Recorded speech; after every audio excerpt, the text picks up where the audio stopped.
वलीर में चूंडुनि जे सिलसिले में मुस्लिम लीग नून जे NA 229 कादिर बख्श कलमती ऐं PS 86 याकूब कासकेली खे जोगी मोड़ पावरगोट ऐं शाह लतीफ़ सेक्टर 22 में गॾिजाणियूं डॉक्टर चौधरी अरशद जी मेज़बानी हेठि गॾिजाणी थी गुज़री, जंहिंमें कामरेड बशीर बलोच, पीर मोहम्मद बलोच, बगा सुल्तान, गुल मोहम्मद मरवत, उमर सवाती, आगा भाई, खुरम शहजाद समेत वॾे तइदाद में रहवासियुनि शिरकत कई। उन मौक़े ते मुस्लिम लीग नून नामज़द उम्मीदवारनि कादिर बख्श कलमती, मोहम्मद याकूब कासकेली ते गुलनि जा वर्खा करे शानदार इस्तक़बाल कयो वियो। सिंधी सकाफ़त अजरकूं पारां भलीकार कयो वियो। चूंड मुहिम खे अॻवाननि ख़िताब कंदे चयो त ज़रदारी लीग मलीर जे शहरी तोड़े बहिराणनि खे खंडर बणाए छॾियो आहे। बुनियादी सहूलियतूं मुयसर न हुजण सबबि हितां जा रहवासी मुश्किल हालतुनि में आहिनि।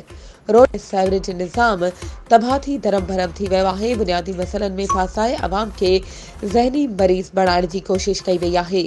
बदअमनी सबब शहर में को बि शहरी महफ़ूज़ नाहे। मज़दूर तोड़े मिडिल क्लास जो तबिको मानी ॿिनि वेले लाइ परेशान आहे।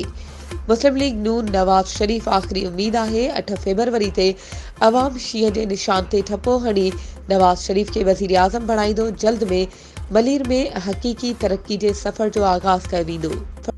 इलेक्शन 2024 जे सिलसिले में तव्हां बि पंहिंजे तक जे पसंदीदा उम्मीदवार खे कामयाब बणाइण ऐं इलेक्शन मुहिम में सपोर्ट करण लाइ CN न्यूज़ ते इश्तिहार ज़रिए पंहिंजे उम्मीदवार जी चूंड मुहिम में हिस्सो वठी सघो था, त पोइ देर छाजी।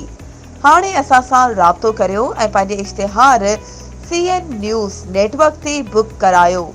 वधीक राब्ते लाइ WhatsApp नंबर 03447223464। तेज़ तरीन news network CN news plus.